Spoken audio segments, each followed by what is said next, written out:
Hi, welcome to a new month.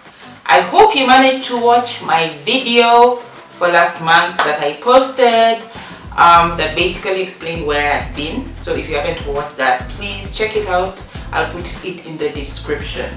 Outside of that, as promised, if you watch the other video, I promised that I was going to talk about opportunities within the fashion industry that people usually don't even know exist unless you're in the industry, and they don't require necessarily that you have sewing skills.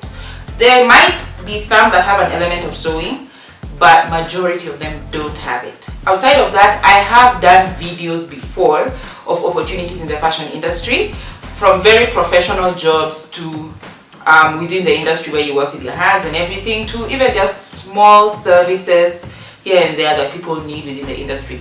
This specific list that I am going to give today, I have seen them in Kenya. I don't think that they're necessarily global jobs that everyone in the world does, but I think they exist within the fashion industry in different capacities. A lot of factories will have departments for some of these jobs as a department, but because a lot of us work in our own solo workshops and might not be able to afford some of the machines, we tend to outsource some of these jobs. So some of the jobs I'm talking about are things like buttons and buttonholes, putting eyelets, putting press buttons, making buckles and stuff like that, because you don't also use them all the time, so sometimes you don't feel like you need to invest.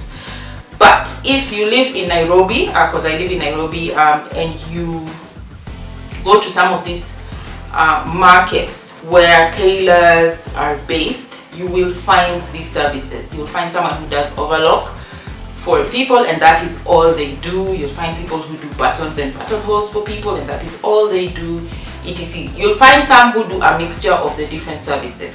So this video is basically to explain that, because I know there are people who are very passionate about getting into fashion, are very scared of making something that will not sell, but they want to be in the industry and they want to learn. And one of the best ways to learn about any industry is to be in it. And this is a way you can be in fashion without necessarily having to make anything to sell. So I hope you'll enjoy this video. Specifically, the list I am going to give you may be more specific to the African region. I'm sure a lot of African countries have this. Maybe you're in a country that have not thought about doing this, and maybe this will help. Yeah, but I know that in factories they have these as departments. So I hope this will be helpful. I hope you learned something, and I will see you at the end of the video, because this video is going to be in slide form, and I hope you enjoy it. So we are gonna start with the overlock and the Babylock services. So overlock is basically a technique you use to neaten the edge of your fabrics, mostly in the hems, and not everyone is able to afford the machine that does this. That's why you find that a lot of tailors will use different methods to try and neaten the edges, because there are very many other ways, but this is usually the fastest way. So there are people in marketplaces who have the machines, industrial overlock and Babylock machines, to be able to do this task, and they charge according to the garment, and they try to make it as affordable as possible. Your investment will be the machines and the threads. That's what you'll use the most, and of course you'll be servicing the machines in between. Babylock is basically a smaller version of the overlock stitch, but it is mostly a stitch that you expose. You don't fold it in and stitch so that it's not visible like the other overlock stitches. This one is usually more for a more visible finish. The investment will definitely be high because of the type of machine you need to buy, the industrial one, but definitely there are people who start with the more domestic type and then upgrade to industrial. But you cannot really use a domestic Babylock, because you really need a good machine to be able to do that. So this one, the investment is definitely high.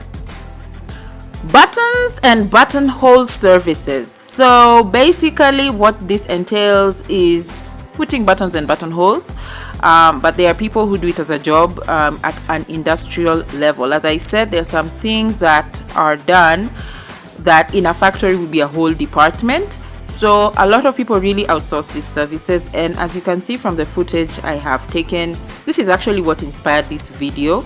I wanted to show you that people actually do this. So I was in a marketplace and I was getting buttons and buttonholes done, and I decided to sneakily take a little bit of footage to show you basically how people run this. So there are always multiple people in the room with different machines. Some are putting buttons, some are putting buttonholes, and then they change the color of the thread or the color of the button, whatever size buttons that you need. But this is basically how a lot of these setups look like.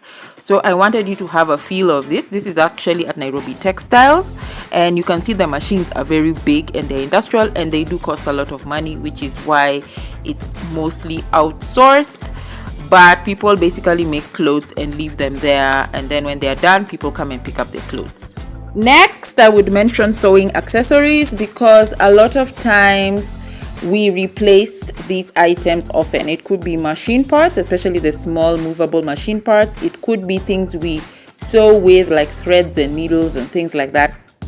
Parts of a machine like bobbins, bobbin cases and things like that. Then of course there is the more decorative stuff like tassels and laces and buttons and things like that. So generally it's easier to get into this segment because you don't have to spend so much money. You could start with the very basic things that people use all the time, and then you grow from there. Then now we move to machine parts, specifically the things you really need to replace. There is machine parts, of course there is the service as well, repairing machines, and then there is a sewing machines as well that you could actually sell. So I did take some footage of a shop I was in to show you basically how machine selling shops look like, and most of the time they actually offer the service and sell the machine parts, so you could actually combine these services all together and be able to run your business that way. This specific business does need a lot of capital to start, and you also need a lot of stock, because it's very difficult to sell one at a time unless you are becoming a broker, because there are people who also start as brokers where you offer to source for machines for people. I have a machine repair guy who actually started with just repairing machines, and then he started also being a broker for machines, and then now he also sells machines. So it really depends on how creative you are with how you want to start to get into the business. I'm sure you have come across covered buttons that have maybe African print fabric, or buckles that have that, and also eyelets. And I'm sure you wondered how people do this. There are actually people who offer it as a service, and it's pretty affordable to get into, because some of the machines, especially the manual ones, are pretty affordable to get, and they don't use electricity, so you can actually even set up in a place that don't have electricity. All you need to do is buy the molds and buy anything you need to set up, especially like the covered buttons with the metal setups, apart from the molds that you use and everything like that. And of course they all come in different sizes, so definitely this is good for setting up at a marketplace. And the service I use probably the most is usually the covered button ones, because I don't do it often, I don't need it often. But for the eyelets, I do have my own machine, because that's something I do a lot, because I make corsets. Yes, so this is definitely one of those. There's mechanicalized machines, but I think mostly you find them at factories, but definitely this is one you could set up if you want to at least start somewhere. The other business you could do is actually to sell fabric. You'd have to be very particular with the fabric you sell, at least here in Kenya, because you can't sell all fabrics online. The fabrics people are familiar with are the kangas, the kikois, the Masai shuka, and the ankaras. So the reason why it's easier to sell these ones online is because they have a specific size that people are familiar with, and people already are familiar with also the texture and everything like that. Especially if you mention the specific brands that sell them, and you could easily sell these online. You don't have to own the fabric to sell it. Sometimes you could be a broker. Sometimes I do that, especially because I don't like to keep stock if I'm not sure it'll move. You could do it that way, or you could build your stock up slowly, because I know especially in marketplaces people prefer to pay in installments sometimes, so it could be good to actually own the stock. But if you want to sell fabric, these would be the easiest ones to start with, at least here in Kenya. I don't know about other places. And it's also a good way to get into the fashion industry and to basically interact with people within the industry. So next we can discuss clothing alterations, where you definitely need to have some sewing skills. So the footage you're seeing right now is at Makina Market, where some tailors even share a space and have different services, different clients. Some of them do alterations, some of them do full clothes and all that.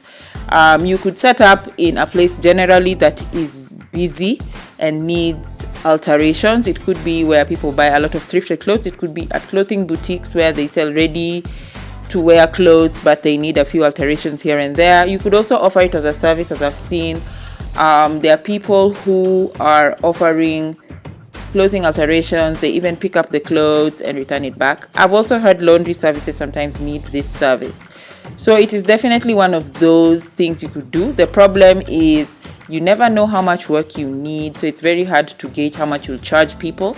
But it's definitely a service that's always needed, considering that people these days need even the most basic services, like even attaching buttons back and things like that. So this one, definitely you need it, but you definitely need to know how to sew. Another skill-based service would be beadwork services. It could be that you are beading accessories, or you are beading on clothes, but it's definitely needed, especially in Kenya with the Maasai community here. A lot of the ladies from that community earn a lot of money from beadwork. They are the primary beadwork known people, but of course there are many other people who do beadwork. So you could actually also just be someone who decorates beadwork on clothes. It could be cowrie shells, it could be the Maasai beads, it could even be some of the modern plastic beads and all that. It could be rhinestones, it could be sequins and all that. So it's a service that's needed from the bridal industry, especially whether it's traditional bride or modern bride. Most of the time that is where the bulk of the work is, unless you're making accessories for bags and jewelry and stuff like that. So most of the time you'd set up in markets. There's specific markets that do this. Kariakoo Market is probably the most popular one in Nairobi, because they are known for making all the curios that you see in the Maasai markets.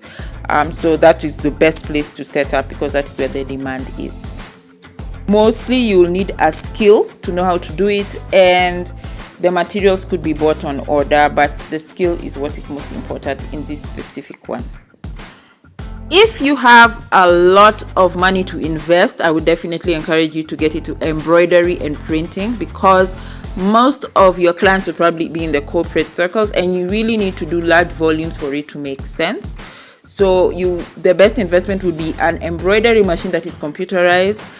And printing, there's usually two types. There's screen printing, digital printing, as well as heat press. So most of the clients are usually schools, corporates, and fashion brands. It takes a lot to compete to get those jobs, but when you get them, it's really worth it, and it really does have great returns. You can't be very expensive, because it's also very, very competitive. So some of the things you would work on are logos and even just decorative stitches and things like that. Another area I have seen people doing outside of corporate, within the fashion industry itself, is creating labels from embroidery and printing and things like that. So definitely you'll need a high investment. You could do all three services, or you could opt to start with one. And there are people who also just make them for people to enjoy. It could be t-shirts with interesting sayings and things like that. So this is definitely worth getting into. Another one I would suggest, which is not very popular because people just tend to do this on their own, is ironing and finishing services. I would definitely recommend this one to be specifically in a place where there are a lot of tailors. Most of that would be in a marketplace, because sometimes people are so busy trying to finish garments, they don't have time to iron and cut the threads and do all those little finishings. It could be something you could offer, see if it goes somewhere or not, but most of the time this is a service that's already in factories, and it's usually a whole department. But most of the time people who are working on their own have to do this as part of the process. There is also laser cutting embossing, which is mostly useful to the people in the leather industry because they need it the most, especially for when they are branding or trying to design something on leather. It's also used in fashion, but not in Kenya, not so much, but definitely in the leather industry, I know they use it a lot. It's also used in branding, in various materials and various fabrics, but you definitely need to invest a lot of money for this machinery. You actually also need to have it maintained. You have to think about the maintenance for sure, because I'm sure it's very expensive, and I think you also need to be an expert on how to use the machine. It's not a very easy machine to get into, but if you could get into it, definitely it is worth it. And I know that it's also used in branding as well. The last one I'll mention is very closely related to the printing service that I had mentioned earlier, but this is specifically working on clothing labels. You could actually print directly on the clothes as a service, or you could create separate tags that people put that are probably woven or printed on so they can attach it to the clothes when they're stitching. It has a very high demand and you have to do volumes for it to make sense. But it also can be very overcrowded, and definitely there are people who actually have the labels manufactured in places like China and India, and then they bring them back into the country because it could be cheaper. So it is worth investing. If you can invest in the machines, you need a lot of money to invest in machines, or you could also do the method where you order from China and India for people on people's behalf, have them made, and then give it to them and sell it to them.